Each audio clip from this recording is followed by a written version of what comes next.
Shoutout nga pala doon sa teacher na ngayon.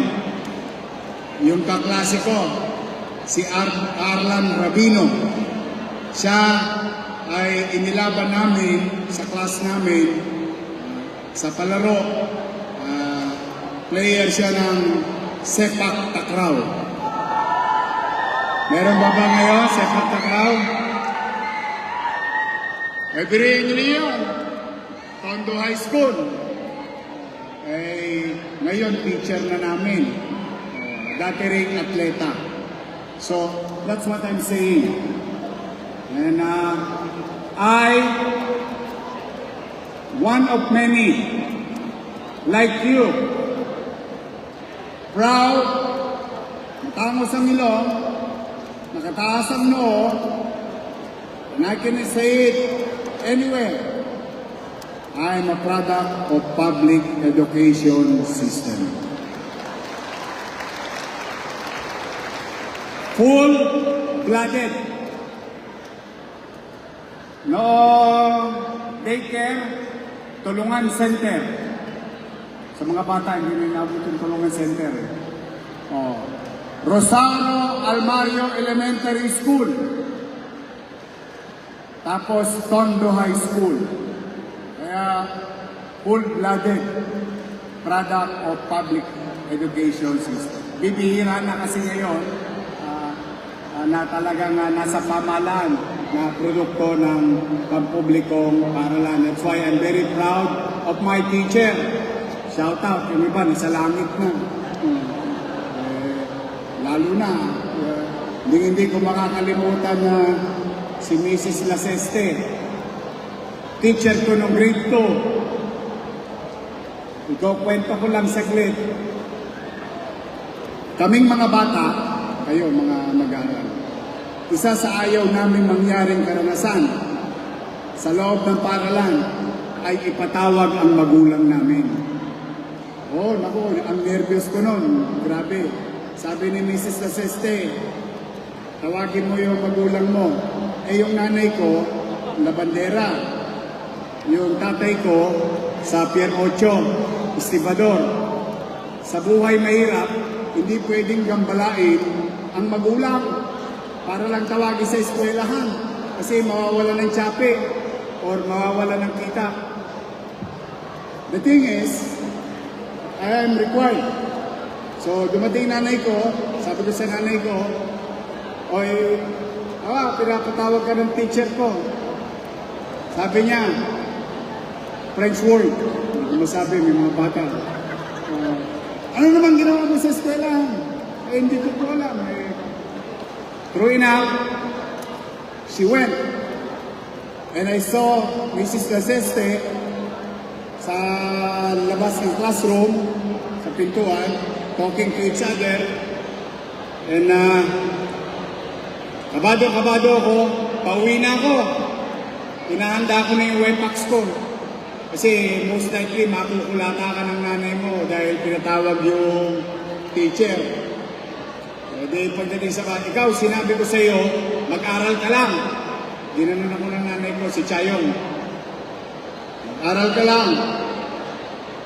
Ano ba ang problema?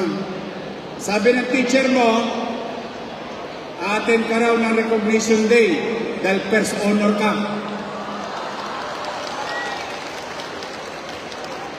Di ba dapat, di ba ganun dapat tayo? Ba't nagagalit yung nanay ko? Atin ako na recognition day. Kasi ang problema pala, pinabibili siya ng long sleeves para umaten at sasabitan ako ng medalya. Ang problema, kaya very close sa akin ang public education facility. Ang problema, siyempre wala kaming tsape. Problema yun dahil bibili. Buti na lang, may kapitbahay ako. Babae. Kasing laki ko. Nakahiram ng damit. Ang problema, i-shoutout sa mga teacher na umabot ng dekada 80, alam nila ito. Yung problema, yung damit kong araw ng babae ng dekada 80, may raffles. Dito. Ayun ang suot ko. Ayun. Kaya, mga bata, why am I telling these stories to you? This is not crafted by scriptwriter or whoever. This is real life. So while you're enjoying being an athlete, excelling from your sports, never ever forget the reason behind why you belong to the institution. In this case, educational institution. Lagi kayong magpupursige sa pag-aaral. I'm happy and proud of you, and we are excited to host this, but I would like to remind you, the reason behind why you are here is because kayo ay mag-aaral. At the end of the day, today, tomorrow, the day after that, somebody will lose. Tingnan mo yung katabi mo. Sa kanan, tingnan mo yung katabi mo sa kaliwa. They may lose, and somebody will win. Tingnan mo yung katabi mo sa kanan. Tingnan mo yung katabi mo sa kaliwa. So, some will lose, some will win. That's life.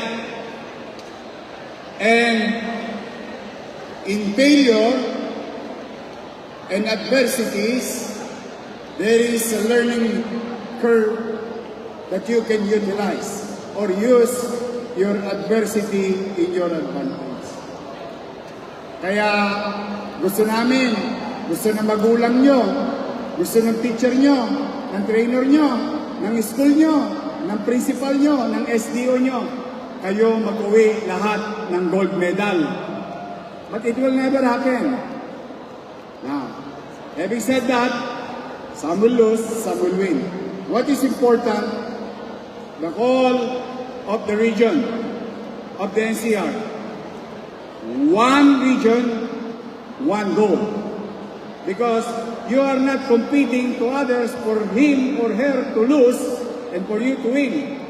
But you wanted to excel and be the face of NCR as a region to the country later on.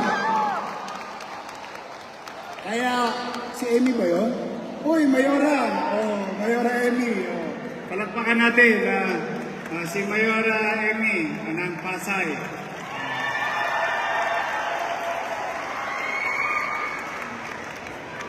Kaya sa inyo, good luck to our coaches, teachers, pati na rin ang mga parents and guardian. Kayo ang tunay at tahimik na bayani sa likod ng bawat atletang ito.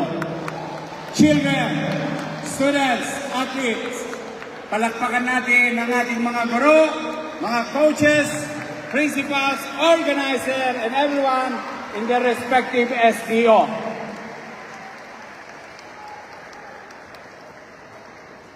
And last,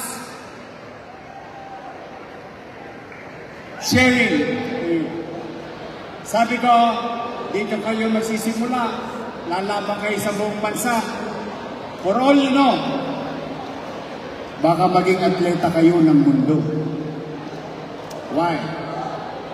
My ex-girlfriend, na ngayon ay misis ko na,